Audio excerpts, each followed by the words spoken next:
Hello and welcome to Teaching Liberty. My name is Stephanie Edmonds, and today I am joined by Valentina Zenocrati.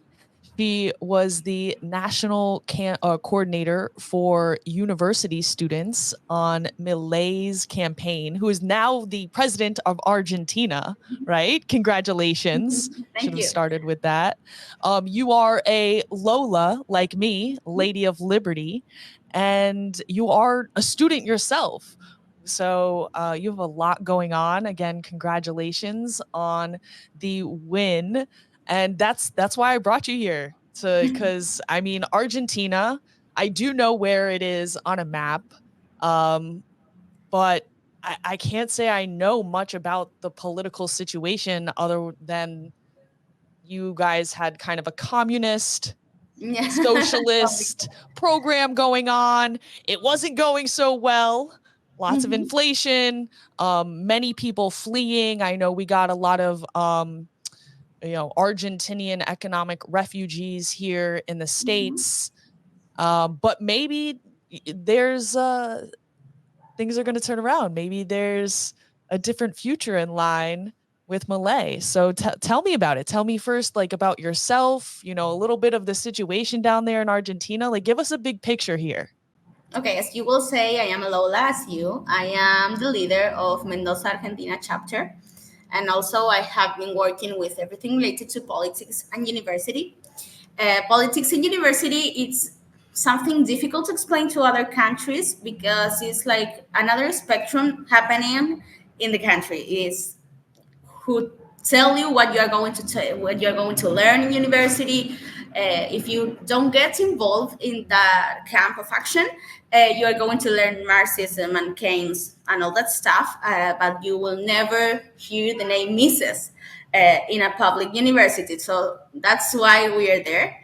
I've been working, as you say, in the campaign of Javier Milei, and uh, also I was part of fiscalization. That is everything related to taking care of votes.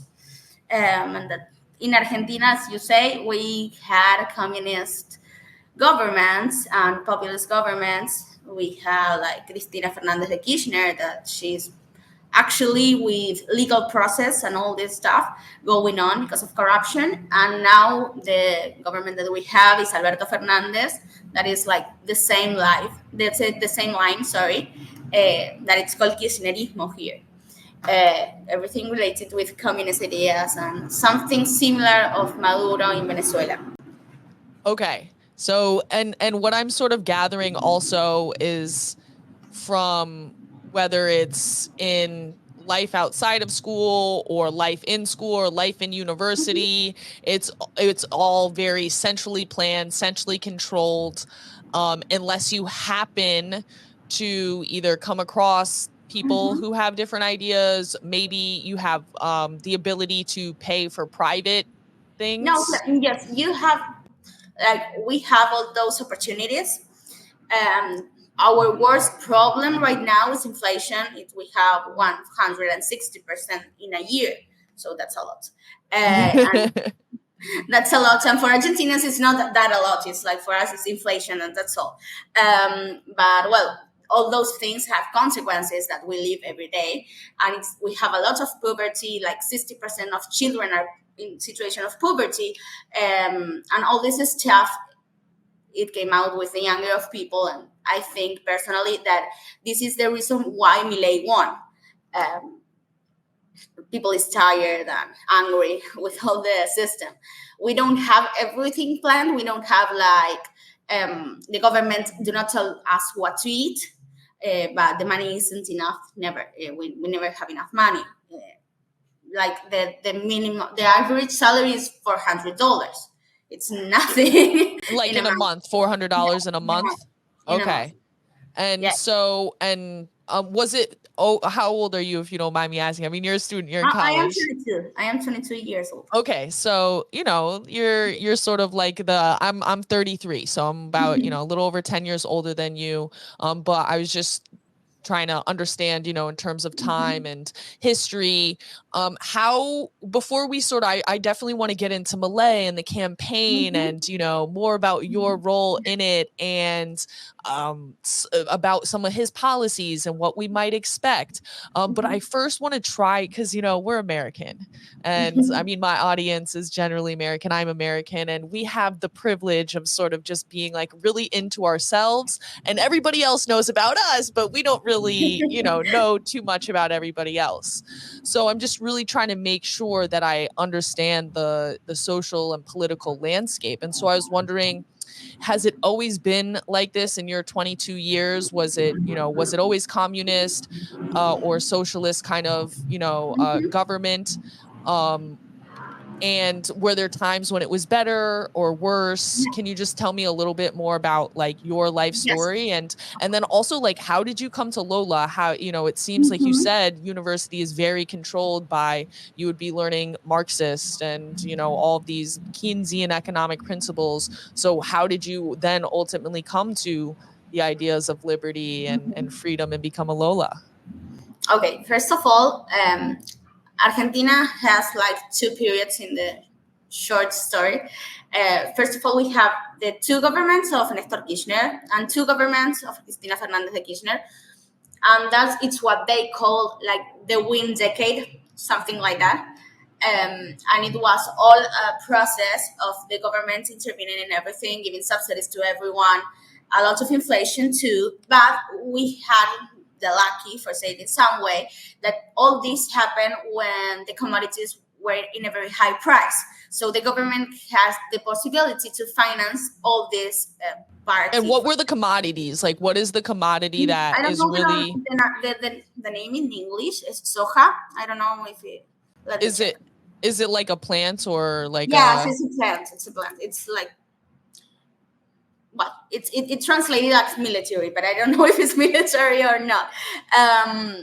Yes, it's a plant. It's a plant. We sell it to China, actually. Okay, so that's your main export, is a certain type of crop that you guys grow there. So do you guys have oil too? Rice. Yes, we have everything related to agriculture. We have petrol, actually.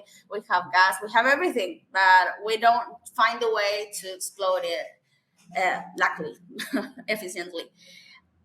In all this process, we have this commodity in a very high price, and the government is put like a lot of taxes to this commodity in particular. Like the government puts 75% of the price of this commodity went to them. So that with that, they were able to finance all this socialist party, like give money to everyone, give food to everyone, because the money was there. Like in other countries, it does not happen this, because the government is inefficient to generate money. But well, they find that way, and they could do that.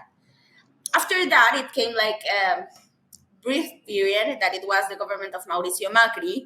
And Mauricio Macri tried to change things. Actually, in my personal opinion, it was not a bad government itself, but he didn't do what he had to do. But like the public, right, relatively speaking, it wasn't as bad. Yes, no, it wasn't as bad. Right, he didn't follow through. Politics.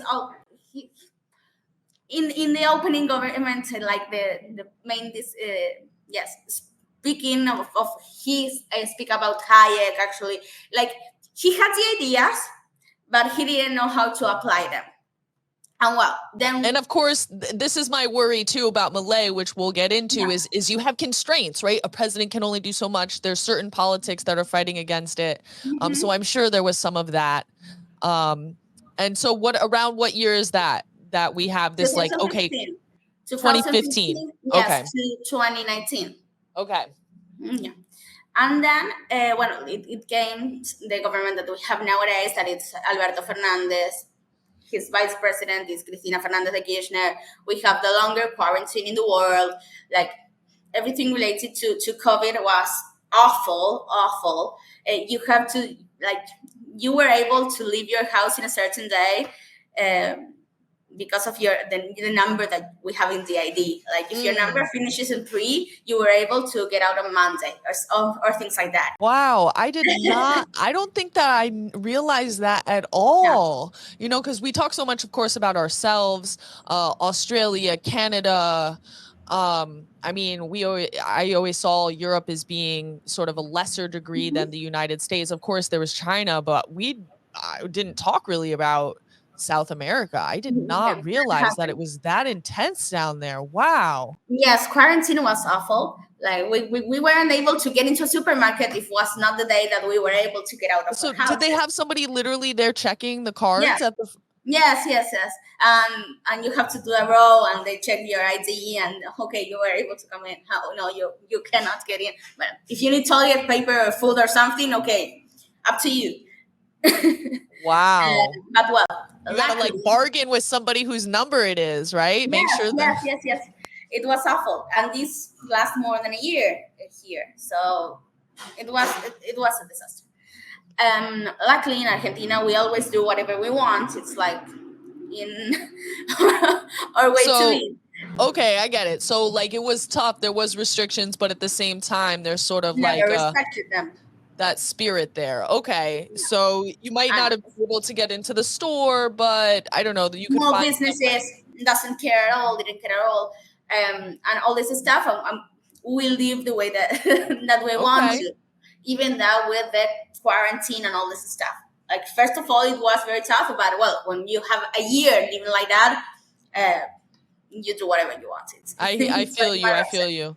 That's how it was like I don't live in New York City, but I live right outside of New York City. And that's sort of like at some point sort of how it became like there's all these signs on doors that say wear your mask, this and that. But there was only really certain places that enforced it, and there was plenty of places that didn't. Nonetheless, still an inconvenience and absolutely insane. So that's interesting to know. Okay, so you're having all these strict measures, and then I guess the money's got to be running out, right? Like everybody yes. was living Well, high off of this great economy, and now I mean the bottom's coming out. yes. We have like we are very used to inflation here in Argentina. We have always inflation, so the prices adjust more quickly than in other countries. Like Okay. today the price of dollar rise, and tomorrow everything will rise like even more than dollar. In this amount of time, the inflation of all the inflation that Alberto Fernandez have is even 400%, I think, or even upper than that. The currency is a disaster. Like dollar for us, it has increased more than 1,000% in these 4 years, and everything here is related to dollar. If you want to buy a car, it's going to be the price in dollars. If you have to buy a house, it's going to be in dollars. And now that we have this inflation, everything is in dollars, more or less. You Okay, can that's translate interesting. everything. You can translate everything. Even if you have your salary today, you're going to buy dollars, and with that, you're going to past months, Okay. because if not, your salary when at the end of the month it's going to be 10% less. It's going to be valued 10% less than at the first of the month. Okay. All right. So, I mean, prices change here. You'll see gas prices. I think gas prices are probably the most obvious thing that people see changing, like on a weekly basis, sometimes a little bit more than that. And every week at the store, I notice the sales, right? They'll have their sale items, but more or less, I would say things like remain the same price for a certain period of time at least, right? I mean, at some point, us here in America, we're definitely experiencing inflation. I'm certainly not in the hundreds of percentage, but definitely in the tens, maybe, high Well, tens. that is what we have in a month. Right. And so, I mean, at some point, I can't say exactly when it was, things did go up. You know what I mean? Like I'm definitely getting less for my dollar, but yeah, I mean, you have to kind of be hard pressed to be like, wait, when did those prices go up? When did they change? No, we Because don't know. We don't know. We don't have any. We don't know what is the cost of things. Like I go to the supermarkets and I don't know how they much I don't am. even have price tags up. No, yes, they had it, but here are electronic price tag. because they have to Okay. change it. So So, quickly. Okay. yeah. Interesting. But we don't know how much we are going to spend when we go to a supermarket. Like, I will tell you a short story. Yesterday, I was working with my boyfriend, and I see tomatoes kilo like 750, something like that. And today we passed through the same way, and it was 900. Okay. And that's There you go. every day. Mm. And so what does that mean for you as a university student? Like, is college is free? Is it College like is free. okay, so Yeah. tell me more about like the university system. How did you come to Lola? And was your role as the coordinator of the college campuses Mhm. for the Milei campaign? Okay. Um, College here, we have public one and we have private one. The publics are free. You don't have to pay anything to go there. You have to pass an exam, and you're there. So that's how it's related to money. What it happened actually in terms of college is that everything related to what you are going to learn in my career, or something more related to social sciences, it's taught by different agrupations. You have to vote every year for an agrupation, and those go to like a congress of the university, and they decide, well, okay, this year we are going to talk Keynes, we are going to talk Marx and Mises, and something about Austrian economics. To reach there, you have to have 30% or more in an election.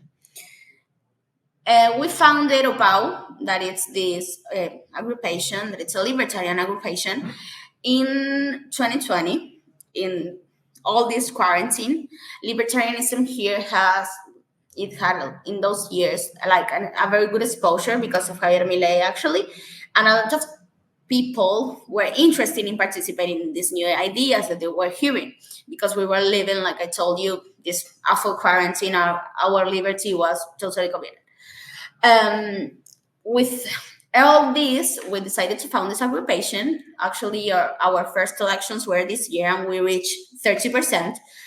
So at least in economics, we have one represent of our ideas, and we are going to fight for them to be in tough, and for them to be at least taken in care in the universities, in public universities. Okay, so this is interesting. So you're saying that what kids learn at university is It's based decided. on, okay, they say, okay, we need this many people in this occupation, this many people in this No, occupation. we. It's like you can study whatever you want, Okay, but they but determine what you they decide study what it's going to be teach in that career, in that undergraduate. based on some Congress Some congress that you have to reach there by elections. by elections. Okay, so you have to get political power Yeah, in order and win to elections to decide what the kids got are going you. to be taught. Okay. All right. Interesting. Yes. I'd be more interested to look into that. It sounds a lot like in a way our public schools here, like our K to 12 public schools, where it's like the state has their standards. And I mean, those people aren't elected, they're appointed by our governor. And then we have school boards, and there's supposed to be a process. It gets very political what kids learn in the public schools. So I can only imagine at the college level where you're getting into some really complex material, or stuff that's pretending to be complex material, but that's just like a bunch of like sophistry and googly gop, like communist nonsense. Yeah, like I can tell you, like when I was in first year of the career, I have economics 101, like every student of economics. The cathedra was something like, okay, we are going to learn Keynes, then we are going to have Marx, and we are going to have everything related to left feminism and all this stuff, and that's all. And I was like, we are not going to learn anything related, I don't know, Adam Smith, like craziness. And they tell, no, it's not useful. That Mm. And so how did you learn about these things, though? How did you come to Lola? How did you see that there was another way, even though everything seems to be so one-sided? How did you find the difference? Luckily, I came for a libertarian family. So my father mainly taught me the ideas, like with no books and anything, but he believed the ideas and he didn't know he was a libertarian. And I started tweeting things like against the government and things like that. And a coordinator of SFL contacted me. And well, I got into SFL like as a coordinator. What's SFL? Students for Liberty. Students for Liberty. Okay, so you start. I like how you put it. You're like, I started reading things that went against the government. Bad girl. Yes. Okay, so you just started saying that in your dad. You said your dad just sort of intuitively knew, like, hey, this is wrong. You know, My dad hated government. Like he hated. Okay. Because I met another Lola. She's from Argentina too, I believe. Or no, is she Venezuela or Argentina? I can't remember, but her family is very communist and socialist. And so she had to like fight her parents in order to like become part of the liberty movement. I was impressed. But okay, yours is more of like a family tradition passed down. Yes, like my dad is a businessman and he suffered everything related to the government restriction, taxes. You're going to be against it. It's right. Yeah, he just wants business, right? And if you're a business person, you naturally understand that there's a certain way that that people do business, right? You don't need the government. You don't need them taking a slice of your money. And here, well, business are persecuted by everything related to taxes. We have like an organization that is called a FIP. They block you and they say, okay, you are not able to work because we think that you are doing tax evasion. So we are not going to let you work until we investigate and we decide if you are able to work or not, even though you are not doing nothing. So that's why my dad because he's the bourgeoisie, right? He's the ownership class, the bourgeoisie, the businessmen, the entrepreneurs. Yes, so that's why he hates the government. It's okay. Total logic. And then, well, I got into Students for Liberty. I was coordinator for 2 years or 3, I don't remember. And once I presented a proposal related to feminism, here was everything related to left, like TERF and all that stuff. And you guys have all those conversations? Yeah. Yes. Wow, that's crazy. I figured that you guys would have like, I didn't realize it got to that point there. Like I figured you guys would be having, the same sort of conversations, but I didn't realize it would be about like trans people. I thought that was we have it. Actually, we have all a program by the state of trans people. You are not able to have like an ATV or a heart attack because we don't have anything to take care of that. But if you're trans, you're going to have your hormones and your implants and everything free. Wow. We about that. We have a minister of the women and equality. All this stuff is actually happening here. In 2018, we got the abortion law approved, and we had all this stuff. And I know we're going off on a little tangent, but I always chalked a lot of this stuff up to like that we have too much wealth. Right? Like in America and in Europe, it's like we're so wealthy that we can quibble about our gender, right? So I always I guess I figured, and maybe this is, me being an ignorant American, that places that had way more poverty, right? Like in much of South America, Central America, that it's like they would quibble maybe about real things, right? Like social programs for food and school and these other things. But like I thought gender was like, a rich person's problem. So it's like all the country is not poor here. You have a lot of wealthy. We have a lot of camps. We have a lot of everything. We have so it's being driven in the same way, by like this upper class. Yes, upper class or middle class is concerned actually about those things. And well, we see everything related in the US and it came here too. Actually, Okay, so it we is have. sort of they see what we're doing and they copy it in a way. I'd be interested to know more, and maybe you can't answer this, but I would be interested to like see what way it's going because my mind is being blown about all these things going on in Argentina. Like I knew loosely about the economic situation and like the communist program, and now of course, Milei winning. But I didn't know all of these details, so I definitely love to learn more.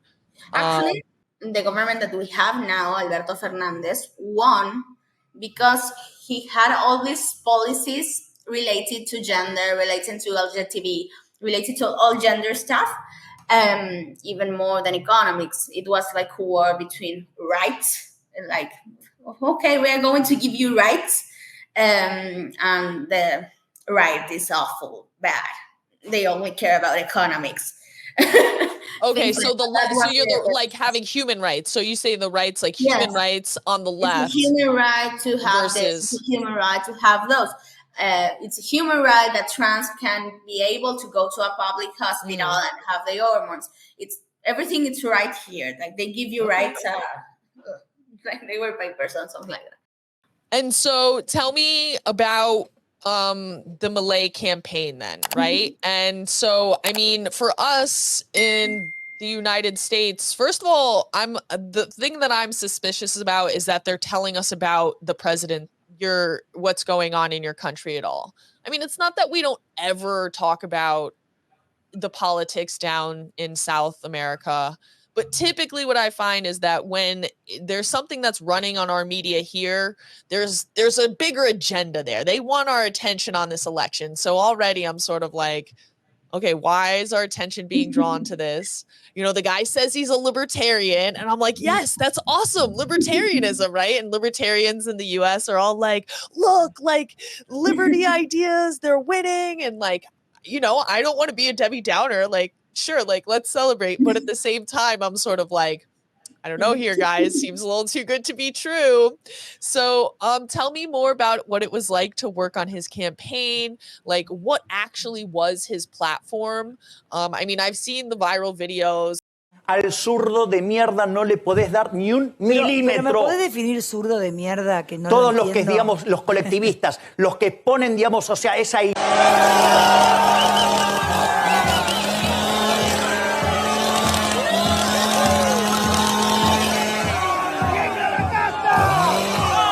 deporte, afuera.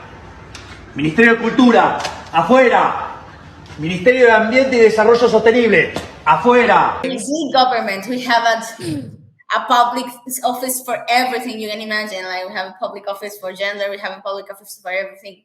Okay, so and that stuff is good and well. I guess like just tell me more. Like I guess like in a non viral internet way, what was his actual platform, and how do you see this, or how did you get that message out to kids on college campuses? Okay, the platform it has like two main points. One is economics because the situation we live, and the second one is security. The first economics proposal is going to adjust everything related to the state, quit the central bank we have here, because the only thing that it's doing with that is finance the government's things that they want to finance, like they imprint more money, and with that they print more money, and with that they finance everything they want to do. So closing the central bank, you take them out that possibility at least. It's like a way to cut off the public finances that And make them like maybe stick to a budget, right? Like Yes, come yes, up with yes. a budget, stick to a budget. At least we are cutting you this method to finance yourself. That's like the main thing with that dollarization and all this stuff. Argentinian people is very used to use dollars. Like we use dollars every day. Everyone's savings are in dollars. We're not able to save in our currency. Like I hear you say 10% of inflation is what we have in a good month. In a bad month, we have 12, 15%. They are saying that November inflation is going to be 24%. Like we have a lot of inflation, you are not able to save in your currency. So we use dollars to do that. Everything related to economics is to cut off the state secretaries, ministers, and all these things that we have that are useless. That's one point. And the other one is security. And security, because of the poverty that we have, insecurity is increasing a lot. We're having like very terrible things happening, like kids being robbed and killed because one cell phone. So it's awful. It's very sad. And well, people is tired. That's the other thing. Milei, with his anger, he went to TV and shout to everyone and say, "Okay, politics, it's awful. Every politician, it's going to rob you, and you're not getting at this, blah blah blah." Rich people. I don't know. The things I heard, he used a little bit more colorful language than that. Yes. Well, I am not going to say it here, but well, that was the message. Rich people, because people is angry too, and they share the same feeling. So it was really easy to reach people with that message. It's okay. All these things that Javier is saying, shouting, and with not the best forms, it's libertarianism. People who you can read about it is Mises, Hayek, Rothbard, Menger. It's so funny that you guys name drop. You guys are so quick to name drop. Like when I explain people libertarianism, I definitely don't name drop. I found that so interesting about we name drop because people want to hear about it or want to read it. Okay, I give you an answer, you can reach them because we don't have access to that. Like if you go to a public library to a public library, you're not going to find those things. Actually, now you're seeing them, but 2 years ago, we have to buy everything online and to a specific platform because we didn't have those books here, and most of them were in English. Now we're having like a lot of people interested in libertarianism, and I think that I don't know how Javier is going to govern or how it's going to do everything, but at least we reach a lot of people with the ideas and they know them and they believe in them. That's very important for society. Right. Yeah. I mean, that's what I often told myself a lot about, like the medical freedom stuff. You know, like in every movement, you always have like your either leaders who emerge, and oftentimes they're intertwined with elites, like the ruling classes, or, you know, you're not quite sure where their money comes from. But that's always what I say for like ultimately who I choose to kind of run with is like, you know, at least these ideas are getting out here. I can't, you know, speak for everything that this person does or where they get their money from, but I believe in these ideas, and I believe on net that getting them out there to people is the most important thing I could be doing right now. And when the time comes to hold, you know, whoever's feet to the fire, Milei's feet to the fire, you know, I'll also do so, you know. So I guess I wanted to ask like a little bit about the IMF, right? The International Monetary Fund. I don't know to what extent you can talk about it, but I do know that Argentina is the most in debt country to the IMF in the world. So this outstrips all the countries in Africa. I mean, it's almost as much. I mean, all the countries together in Africa is a little bit more, but not that much more than Argentina on its own. And you know, the IMF is a tool of the West, or, you know, the globalists more generally, to, I would say, bully countries into whatever the political agenda is desired, or economic, you know, dominance is desired. So when I see Milei being like, we're going to get rid of the central bank, and then I know the IMF thing's going on, and then I'm also like, is the dollar really that much better? You know? For us, the dollar is like a relief. Like you can imagine. I see that. I see it. You go to a restaurant and you have to take out 35 bills because it's worth nothing. You have to go in the streets like with a lot of bills, and it's obviously insecure because people with not a lot of resources to see that. Like, okay, so it might not be the answer, but you're saying it's a reform. It'll help put you on a path to maybe some more stability in that notion. The other thing that I worry about too is like you do have some like these nationalized industries. I think oil is one of them, maybe the crops that you're referring to. And of course, like, I think capitalism is the answer. But then on the other hand, I worry when we talk about selling these things off to like basically big companies on the stock market, because I don't know, like a lot of these big hedge funds and stuff, again, they're tools of the globalist, and it's not really like a free market. So I know there's a lot there that I was just sort of talking about. And again, my understanding of Argentinian domestic policy and where it fits in the global geopolitical, it's limited, right? Yes. So just, what is your ability to speak on these topics? Okay, we are going to start with EMF. Argentina is a country that we always have debt, like with everyone. We have debt with IMF, we have debt with China, once we have with Russia, we have debt everywhere. We take debt to pay debt, and it's like a cycle that we have. And we use them to finance politicians' occurrences, like finance, I don't know, all these trans things that I was telling you. And they are not that expensive. If we had a case like a few years ago that this Ministry of Women and Equality, spent like, I don't know, $1 million in trash baskets. You said, okay. Literally trash baskets. I mean, when you spew that much garbage out of your mouth. I don't know for what, but we have a lot of spending that is useless.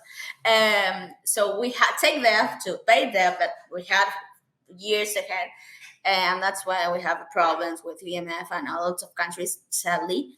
The idea of Milei is close central bank. We have LELIX, that is another problem. Like that's just of the treasure. It's a lot of debt too. We have to have dollars to pay. LELIX is internal debt, right? Yeah. So yes, we have debt everywhere. You printed and made up. Okay, so okay, and so I guess the main thing is like, if you can just cut off some of the spending and get your economy going again, then it's actually, even though it seems like, billions and billions of dollars to us, it's actually kind of reasonable. Like if you just dollarization is not the solution. Like every fiat currency is going to have problems, but at least it's a relief for us. We have a lot of debt that we have problems with everyone. IMF is not our biggest problem right now. We have like a lot of problems, and we have a lot of resources that we are not using them. We have lithium here, we have gas, as I told you, oil, a lot of everything related to agropecuary businesses. We have a lot. Argentina used to have the same economics like the US or Canada back in the 1930s. So we have the resources, but we don't use them, and we take debt and pay debt, and it's a mess. So that's why Milei is proposing like to relieve Argentina economy, at least in these 4 years, because you cannot change everything. We have a lot of years of socialist policies that we have to take care of. It's the time like to pay the broken dishes, or say some way. We have to take care of what other governments said, and it's not going to be easy, but at least it's going to be a relief for us. Yeah, because in many ways, you guys are suffering the poverty of socialism, but at the same time, there's certainly going to be some hardship that comes with the transition, right? Some hardship with having these monies cut off that comes down to people. So I guess that's what I worry about, is that people get in an even worse economic situation in the short term, right? As we're trying to plug up some of these holes, and before it gets better, they revert back to the old thing. Yes, now the main intention of Javier is to not get into an hyperinflation. For us, hyperinflation is not like 100% like in every normal country. For us, it's 1,000% an upper. He's trying to avoid that scenario.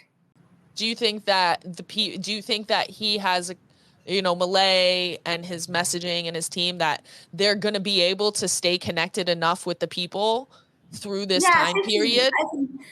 I think in the short term, I think that we are not going to have any problem with that.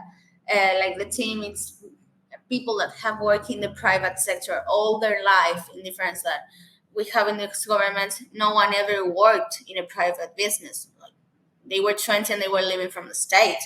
It's awful. It's people that it has always worked in the private sector, suffered the private sector, because in Argentina, being a business person is pain. Like, I have a business myself and it's awful. Like, you sell something now, and when you're going to replace it, it's worth 3 times what the price that you sell it. So it's very difficult. And I think at least in the short term, they are going to have their feet on the ground. Okay. And so what are some other things that he's, I don't know, planning to do? I guess, like, or is the whole thing just cut? No, everything is relating to cut, and take the hands of the state from people. And just say, people, now you're free to go now do you're free. Yes, do whatever you want. Okay. Yes. So I guess that brings us to the other piece, though, about security, about policing. I do worry about the heavy-handed policing in reaction to some of these, the poverty. Of course, I'm not saying, I do believe in a small state, and I do believe that one of their main responsibilities would be policing. I know there's probably some libertarians who are more like anarcho than that, and believe that policing should be private. But I guess, I do worry that the policing can then undermine some of the economic prosperity, right? Like, where is that line? Yes. The line is the Constitution that we have. Like, our national Constitution is very similar to the US one. It's a copy, actually. Okay. But we have a lot of problems with everything relating to security. So all the purposes are, okay, we are going to do that the Constitution is worth. And now we have programs that if you rob a house, you go into the station, and the police station 2 hours, and then you got out, and things like that. If you do, and why is that? Is it because they don't have the resources to keep them? No. Or is it just like, oh, these poor people, like, these poor people, they are victims of society. We have to take that in mind. Okay, you normal people that didn't do anything, that you were at your house, okay, you have to take that in mind and got it. Like, live with that. It's everything related to a politics that it's called Zaffaroni. Zaffaroni was a lawyer here that said that, like, they were victims of society, and if a man rape a woman, he's a victim of society, so you don't have to punish them. You have to take that in mind and reform them, and blah blah blah. Okay. So people don't go to jail. Actually, they work 2 hours and they go out. And this is for minor crimes and crimes that are really bad too. If you rape a woman, you're going to be 1 hour in the commissary and then you're out. Wow. Yeah, I mean, we're certainly seeing some of that, and I'm always like, I try to figure out who benefits from that. Is it power? Is it just, people are dumb and living off the state? I mean, I do know in Venezuela, you guys definitely have a history with, and I know I'm going to be like seen as like the woke social justice person, but like, I definitely think it needs to be brought up of the history of colonialism, and then of decolonization, but then also, I mean, in South America, really, I mean, independence was almost undermined by like the Catholic Church and their power. Yes. And then of course there was, the West became so powerful that we undermined your economy and the banana republic. So, Yeah, I don't know. What do you think it is about your country's history that has maybe made you particularly susceptible to communism and socialism despite having Well, a constitution we like like ours? when our country started, we copied like everything related to the US. Our first constitution was, we were very libertarian actually. We were not related to church like in other countries of the region. We were always I don't know the word in English, sorry, but we were not related to church. We Like didn't. separation of church and state. Yes, yes, we always take that in mind. We never follow that thing, luckily. And our first constitution was actually very libertarian. Then we have Peron, and that screw everything up. But our first 50 years as country, like for 1880 to 1930, it was actually a very prosperous country. We were competing with the US, with Australia. We had like the same economic things. We have the resources. We have a lot of land, productively, and production and things that we had everything to be a big country. We have a lot of immigration here, like everything. 50% of the nation is Italian, for example, and the other 50% is Spanish, and you have a lot of mixture here. So we had everything to be a prosperous country and a first world country. But then Peron came with the ideas of Mussolini and screw everything up, like populism, left populism. He said that he was a mixture between capitalism and socialist, and well, screw Right. everything up. Yeah. Like, I mean, it would be interesting too, I guess, like, because there's the international economy at that time. I mean, there was the Great Depression, there was the First World War, the Second World War. So I mean, I'm a history person, but I can't claim to know that history too well. So this has definitely been a good big picture overview of some of that, and especially to understanding the landscape that has brought us up to what is being really built up as a historic win, generally, but particularly for people who fall under the libertarian label. What are some things? How long is it? It's a 4-year term for president. yes. So, what do you think would be a reasonable expectation for Milei, and to judge it, or for judging his success, right? Like in 4 years, like, of course you're president, like you're not a dictator. You can't just wave a magic wand, I assume, and do all of these things that he's saying he's going to do. So what do you think are the most, the things that we can definitely expect for him to get done, and how would you judge him as a success, or what would be a failure? For me, if he can stabilize the economy here, it will be like a very success. That's at least a relief of what we are living in these years.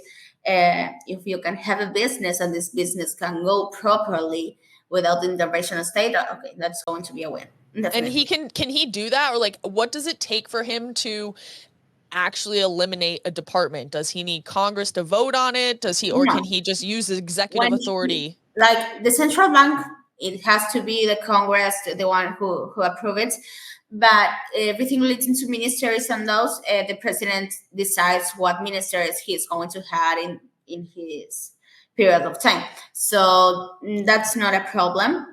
So he will start cutting off like the 10th of December when he hits you. But the central bank and everything on the 10th of December, you said? Yes. Okay, yes. The days are coming. We got 10 days. Let's go. Yes, I want to see. I want to see that. I want to see those scissors come out. I want to see those departments start getting cut. Like we have 23 ministers right now, and he's going to have 8.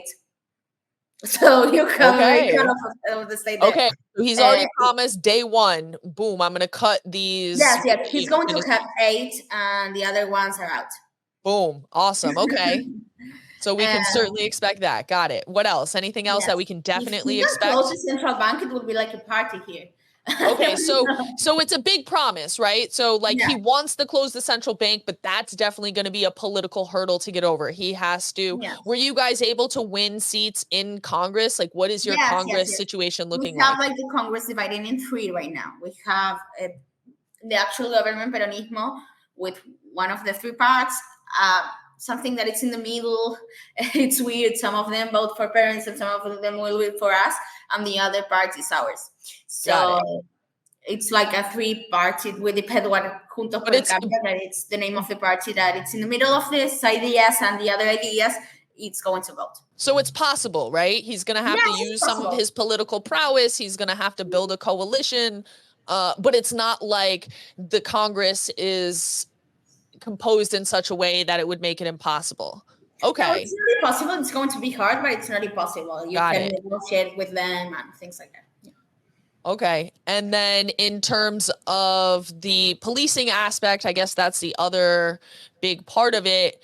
Were there any particular policing policies? I guess he said we're just going to like actually follow the Constitution instead of this like, okay, just enforce the law. Nothing special. Just like, here's the law. Let's follow that and not whatever makeup book that you guys have been going off of. Yes, something like that. It's going to follow the law. Guarantee people that they can defend themselves. If, for example, if I have a robber in my house and the robber has a gun and he shoot me, nothing happens to them. But if I have a gun, a legal gun, and I shoot him because he's in my house, I go to prison. Because it's an excess of defense. Oh, right. Because you could have retreated. Yes, we've had stuff like that. We've had stuff like that in New York City as well, like shop owners or bodega owners, when they do self-defense, they get in trouble. So it's disturbing on the one hand, but also hopeful on the other hand that there is a point when people stand up and say, okay, we've had enough. We're going to go in another direction. And so I'll definitely be watching. I'll be watching for sure on December 10th because I want to see those day one actions follow through. You know, like I said, I'm just naturally skeptical. You know, like I said, of the IMF. I mean, Milei, he was meeting, I think, with Bill Clinton and a couple of these. So I guess he's got to play the game, right? Like he's got to play the game. Yeah. So let's see what it's like when he actually gets into office. As you have like few notices from Argentina, we have the same views of American politics. Like, okay, if you say me Trump, for me, like Trump, I don't like him, but I don't discuss him. You know, it's like, okay, he's there. And if you say me the Biden or something like that, I think that he's an old man that it's not there at all. But that's the image that I have. I am not. Well, listen, we're about to replay our 2020 storyline. It's about to be Biden versus Trump. There's going to be some new China virus that's coming out, and Biden can't come out of the basement. Like we have like very funny videos of Trump saying China and all that stuff, and it's like funny for us because we don't live it. But it's the same thing with you. Like, okay, so some libertarian one, whoa, amazing, but you don't know him. Right. That's what let's see what they do when they actually get into office. Hopefully we'll be able to do a check-in, right? And we'll see how things are going. Is there anything on the horizon for you? I know you're a student or I don't know when you graduate. Are you doing anything good for Lola? I actually want to still working with Lola. Lola is a program that I love. Also with UPAU, and they're like my two babies. I love them. I am founding a party that it's called Liberal Party. Liberal is different meaning in Spanish than in English. It's something like Libertarian, Liberal Classic, something like that. I am the president of my city. So we are trying to found a party that fights for freedom and libertarian ideas. And that's the project. Wait, you're president of your city. Did I hear that? What does that mean? President, is that like mayor? President of the party. No. President of the party. Yes. Okay, got it. So you're the party boss in your city. Okay, that's still kind of a big deal, though. It's still kind of a big deal. No, I am not. I cannot be a mayor right now. All right. Well, I'll definitely be excited to see how things are, on that front, learn more about Argentinian politics. I mean, it seems like the American media wants us to be paying attention, so perhaps I'll obey and look that way as they please. No, but it's really cool that I think that I was just like, in our Lola chat, and I was like, hey, does somebody want to talk to me about this like libertarian president? And they're like, oh, we have a Lola who is working on his campaign. So thank you so much for coming. Like I said, I'd love to check in, once we're a few months into Milei's presidency, we can sort of give him a checkup and see how he's doing on his libertarianism. And hopefully, inflation will not have gone up too much in that time. But yeah, where can people follow you? Oh, you can follow me on Instagram and in Twitter too. Like you have my name is the same in every.